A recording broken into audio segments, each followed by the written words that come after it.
पूरे विश्व का एकमात्र मंदिर है शिव जी के सामने नंदी महाराज खड़े देखने को मिलेंगे। आणि एका कथेनुसार बोलला जाते की भगवान शिवाच्या घामाचा थेंब जो मरून खाली पडला आणि त्यातूनच मंगल ग्रहाचा जन्म झाला। 108 दिव्यांनी हा बनवलेला दीपस्तंभ आहे जो की फक्त नवरात्रीच्या काळातच प्रज्वलित केला जातो। काही लोक आम्ही चाललो होतो की आपले शहर के बाहेर वाले जे स्पॉट आहेत ना ते बघा झाले मी आता दाखवतो तुम्हाला। हे आम्ही आता मर्सडीज गेले, आम्ही मर्सडीज गेले। सीएनजी प्रेम आहे ना मला। चला तर लेट होता आपण पुढं। आता मागवले आहे नाश्त्याला सकाळचे दही कुचुरे जाता केलाय बुक्का तिचा यांनी काय रे पोहा काय मागवले छोले भटुरे पुऱ्यांचा मजा खाऊ। चला आता मित्रांनो आता आपण आलोय संदीपनी आश्रम, आपले महर्षींचा आश्रम आहे। चला आता आपण तुम्हाला दाखवतो आपला आश्रम की जलाधारी पे शेषनाग विराज है। आज तक शेषनाग कैसे देखे आपने शिव जी के गले में अलग से लगे हुए देखे पीतल तांबे चांदी के, पर यहाँ पे ऐसा नहीं मिलेगा। यहाँ पे जो जलाधारी रहती नीचे की साइड पे वहाँ पे शेषनाग विराजमान रहते हैं। और ये मूर्ति किसी हाथों की बनी प्रकृति की मूर्ति नहीं है। भगवान के जो गुरु थे कृष्ण भगवान गुरु सांदीपनी महाराज जी, उन्होंने उनके बिलपत्र द्वारा तपस्या करके पृथ्वी में से उत्पन्न किया था। उनको स्वयं भू शिवलिंग कहलाता है और जिनके दर्शन करने से काल सर्प दोष और पितृदोष की मुक्ति का मार्ग कहलाता है। पहला वहाँ का दर्शन होता है, फिर आते 14 विद्या चित्रकलाएं दर्शन। यहाँ पे चित्रकलाएं मंडी कृष्ण भगवान जी की पढ़ाई करते समय की, इनको गुरु शिक्षा देते थे ना, ये चित्रकलाएं मंडी यहाँ पे पढ़ाई करते समय की। फिर आते कुंडेश्वर महादेव जी। कुंडेश्वर महादेव जी 84 महादेव में आते हैं। ऐसे 84 महादेव मंदिर उज्जैन में, 84 महादेव में 40वां महादेव मंदिर ऐसा है। आज तक शिव जी के सामने नंदी महाराज कैसे देखे आपने, कैसे देखे शिव जी के सामने नंदी महाराज बैठे हुए देखे ना, बैठे हुए। पर ये पूरे विश्व का एकमात्र मंदिर है शिव जी के सामने नंदी महाराज खड़े देखने को मिलेंगे। आज तक शिव जी के सामने नंदी महाराज कहीं भी नहीं देखा होगा आपने। और खड़े इसलिए है जब हरि और हर का मिलन हुआ था कृष्ण भगवान और भोलेनाथ जी का, तो सभी देवी देवता यहाँ पे विराजमान थे। तो सभी देवी देवताओं को इजाजत मिल गई थी बैठने की, पर नंदी महाराज को इजाजत नहीं मिल रही थी। तो हमेशा नंदी महाराज यहाँ पर खड़े रहते हैं। और जब अंदर दर्शन शिव जी का दर्शन करोगे, शिव जी के पास में आपको धन कुबेर जी की मूर्ति देखने को मिलेगी। आज तक धन कुबेर जी की मूर्ति का मंदिर कहीं भी नहीं है। ये विश्व का एकमात्र मंदिर है जो धन कुबेर जी का मंदिर देखने को मिलेगा आपको।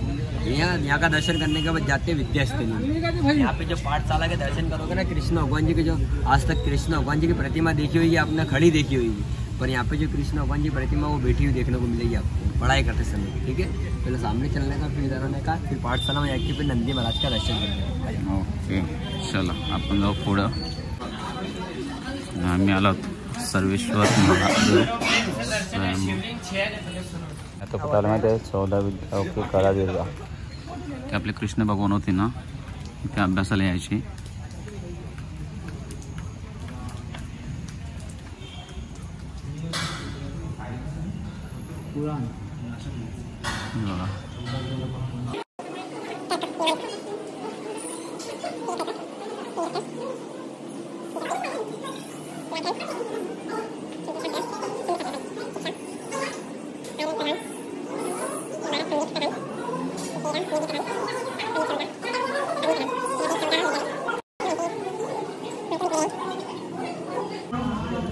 आम्ही चाललो आता पाठशाळामध्ये। महाराज चरणों में नमन करो, प्रणाम करो, बच्चों को लाया, बच्चों को प्रणाम कराओ और बच्चे। चला आम्ही चाललो आता कुंडेश्वर महादेव मंदिरात। आप यहाँ रोज आते हो क्या? ऐसा मंदिर है कि नंदी जी की जगह इस प्रकार का भेड़ का सवारी देखने को मिलेगा जो राजस्थान में। चला तर आम्ही चाललो आता मंगलनाथ मंदिर मध्ये। सॉरी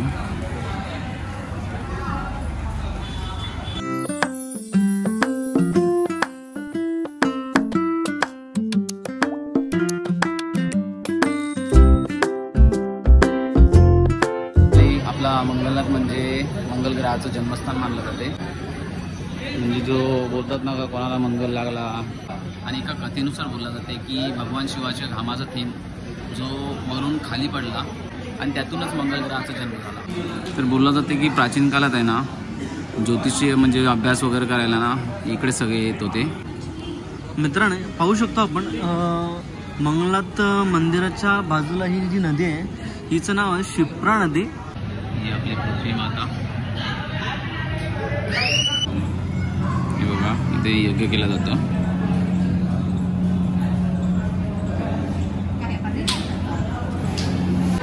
हे बघा इकडे मंगलनाथ मंदिरामध्ये ज्यांचे पण जे दोष असतात, मंगलग्रह वगैरे लागले असतात ना, ते इथे दूर केले जातात. जर कोणी आले तिथे तुम्ही नक्कीच पूजा करून जा.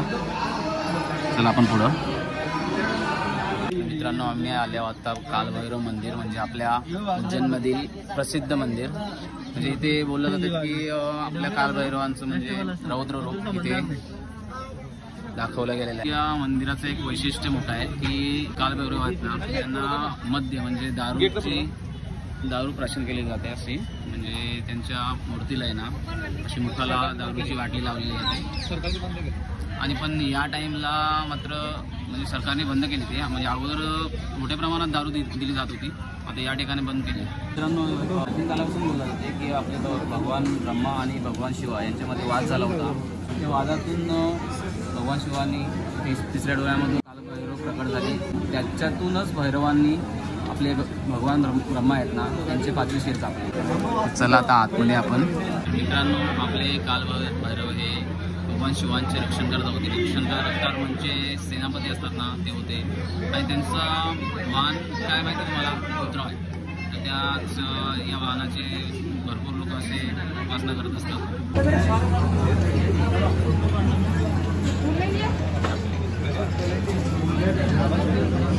बघा आपला बाबा बसला इकडं.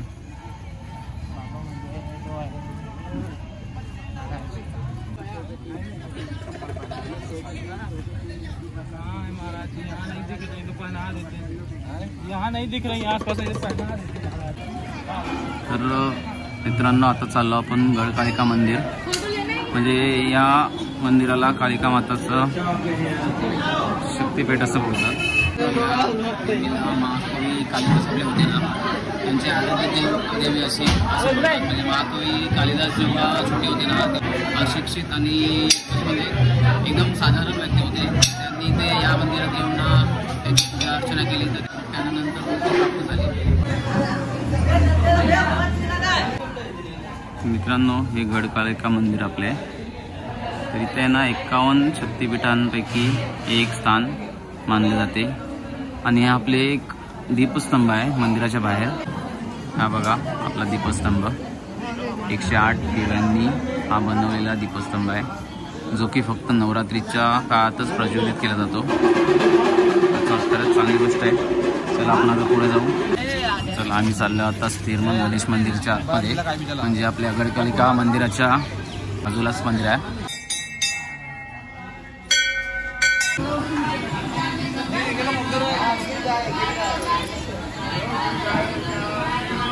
तर मित्रांनो याने आपल्याला आपले देवस्थान दाखवलेले आहेत.